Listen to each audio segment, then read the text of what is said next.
Now it's blowing up in Friedrich Merz's face. Willebor is sealed off like a high security facility. The negotiations with the mullahs have failed and there is no relief. Now there will be relief after all, just as the SPD predicted, because somehow they managed to blackmail the Chancellor again. And yes, Friedrich Merz is now going after Katharina Reiche even though he agrees with her. Why? You'll find out in this video. And I'm telling you, there's a lot of political dynamite in there. There's resistance stirring in the SPD and in the CDU's social wing. They're absolutely furious because they were also excluded from the talks. They don't even know what they're complaining about over there in Willebor, if you ask me. Actually, it's about the fuel cost relief, but now a lot of people see it differently.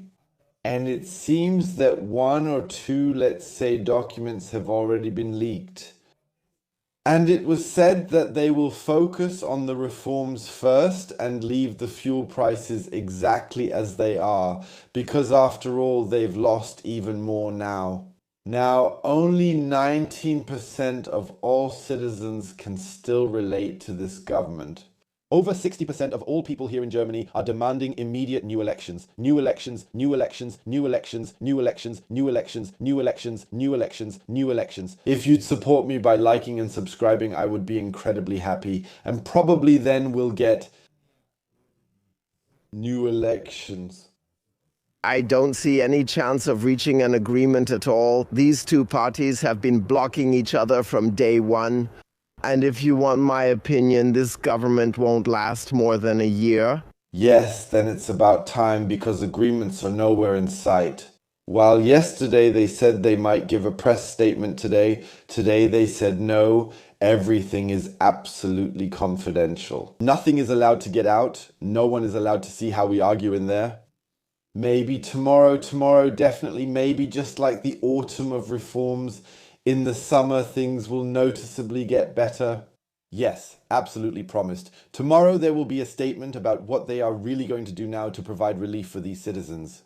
And on the other hand, to push forward a reform package, which then somehow allocates the costs or the money, but for what exactly? I mean, to keep hassling the citizens. Yes, that's right.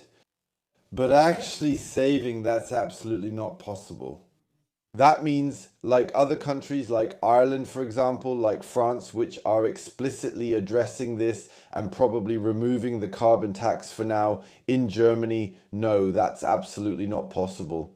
The state has to keep feeding off the people. In any other case, this system would immediately collapse and fall apart. That's probably the opinion of our federal government. And based on the experience of the last weeks and months, you can assume that the CDU will approach the SPD? Yes, and precisely because this construct is so solid, both the Minister of Economic Affairs and the Chancellor have the same idea about what could be done. Nothing. Yes, and that's why our Chancellor is not on the side of the Minister of Economic Affairs, but rather on the side of the Minister of Finance. So, the one who actually wants the exact opposite of what the other two parties want. And since this little mini partner, I really have to say, Mr. I fail at almost every 5% threshold, the SPD is starting again to dictate to the CDU what they should and shouldn't do. That makes me wonder, and that brings us to the next topic today, which we really need to talk about. What exactly does the SPD have on the CDU that makes the CDU dance to its tune? So I would just be really interested to know, because somehow the SPD must have something to constantly blackmail the CDU so that they can sell their ridiculous rules to the German citizens. But here we've actually scored a point, yes, and in this case we're better than the SPD. And in all other matters, the SPD basically always wins. However, this time it will probably really be for the citizens, so that the citizens actually get something out of it this time. Because the SPD has learned from getting such bad poll results. And they simply thought, let's actually do something for the citizens for a change. Because the Chancellor proved with his criticism of the Minister of Economic Affairs, Katharina Reiche, that coalition harmony is put above everything else. To conclude on this topic, let me just say one more thing. Everything for the Dachshund, everything for the club. The CDU continues to move forward with confidence and will destroy this country. Meanwhile, the SPD can no longer afford all this at the moment and is slowly starting to change course. Well, let's hope that real relief is coming and not tax increases. Does this mean that the ceasefire between the USA and Iran is now over and the war is flaring up again? That's to be expected because throughout the day today, more and more troop movements are heading toward Israel again. However, so far the ceasefire is still holding. Knock on wood, maybe they'll actually let it last for 14 days this time. However, there are also some issues. Donald Trump publicly said on television that if the Europeans are too dumb to keep their own strait open, then he'll just send naval task forces to the Strait of Hormuz. And of course, my question right away is, how much in tariffs is this actually going to cost us now? Because the mullahs aren't supposed to get it. How much more expensive will diesel prices get here in Germany now? I mean, let's be honest, with what we're hearing from the government, we can afford it. However, the whole world also sees how dumb and incompetent the European government actually is. Meanwhile, on the other side, there's also a lot of tension within Donald Trump's camp. So this time, there's some real explosive potential there. Donald Trump ultimately can't afford another military conflict or tens of thousands more soldiers in the region. He has to bring the soldiers home. That was his campaign promise.